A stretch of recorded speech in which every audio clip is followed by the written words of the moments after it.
नमस्कार दोस्तों, एक बार फिर से आपका स्वागत है त्रिनेत्र मुक्तिधाम में। दोस्तों, इस पृथ्वी पर स्वास्थ्य से कीमती कुछ भी नहीं। पूरी दुनिया की दौलत के बदले आप एक सांस भी नहीं खरीद सकते। अगर आप श्वास का सही इस्तेमाल करें तो आप खुद को जान जाओगे। हम उस परमात्मा की अंश हैं जो खंड ब्रह्मांड का मालिक है, और अंश मालिक से कम कैसे हो सकती है। एक आम इंसान एक दिन में 17,000 से 28,000 के करीब सांस लेता है। श्वास रूपी बहुमूल्य खजाना मिला तो उस परमात्मा को पाने के लिए है, मगर हम कचरा इकट्ठा करने में ही गवा रहे हैं। यह जीवन श्वासों की उल्टी गिनती ही तो है। श्वास गिनती के ही मिले हैं, कौन सी श्वास आखिरी हो कुछ कहा नहीं जा सकता।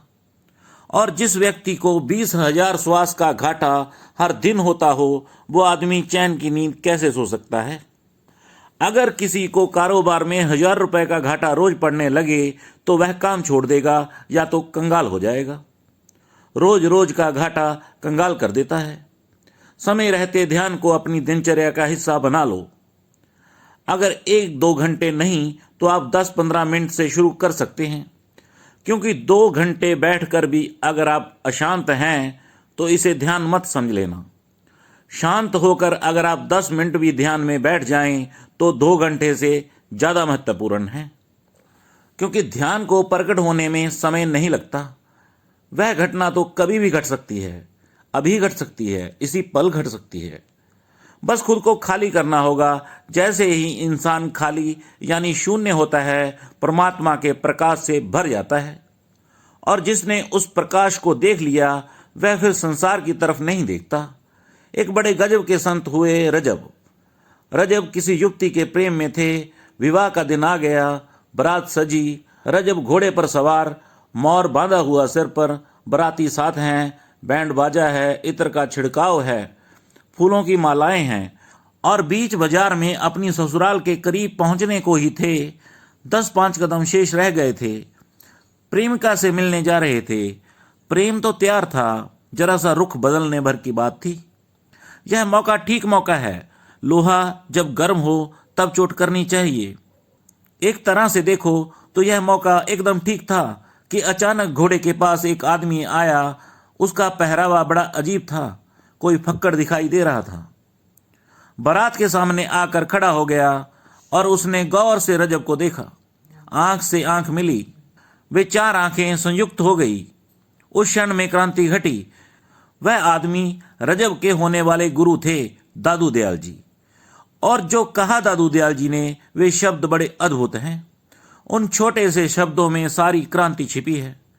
दादू दयाल जी ने भर आंख रजब की तरफ देखा, आंख मिली और दादू जी ने कहा, रजब तय गजब किया।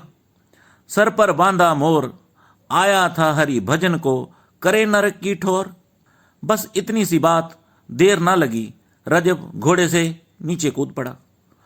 मोर उतार कर फेंक दिया, दादू जी के पैर पकड़ लिए और कहा कि चेता दिया, समय पर चेता दिया, और सदा के लिए दादू के ही हो गए। शाया की तरह दादू दयाल जी के साथ रहे रजब, उनकी सेवा में। वे चरण उनके लिए सब कुछ हो गए। उन चरणों में उसने सब पा लिया। अद्भुत प्रेमी रजब। जब दादू दयाल जी ने शरीर छोड़ा तो तुम चकित हो जाओगे। शिष्य हो तो ऐसा हो। रजब ने आंखों पर पट्टी बांध ली तो फिर कभी आंख नहीं खोली।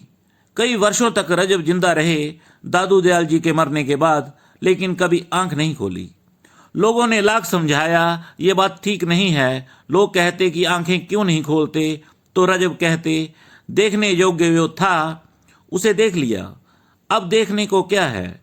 जो दर्शनीय था उसका दर्शन कर लिया। उन आंखों में पूर्णता का सौंदर्य देख लिया। अब देखने योग्य क्या है इस संसार में। इंसान का अपने असली एड्रेस पर पहुंच जाना ही एक आम इंसान से परमात्मा तक का सफर है। सभी परमात्मा को ढूंढने में लगे हैं, जबकि खोए हुए हम खुद हैं। परमात्मा तो हमारे असल पते पर मौजूद है। हम ही अपने घर के बाहर घूमते रहते हैं। अंदर का सिंहासन खाली पड़ा तुम्हें पुकार रहा है। भीतर जाओ और सम्राटों के भी सम्राट बन जाओ। तो आज के लिए इतना ही।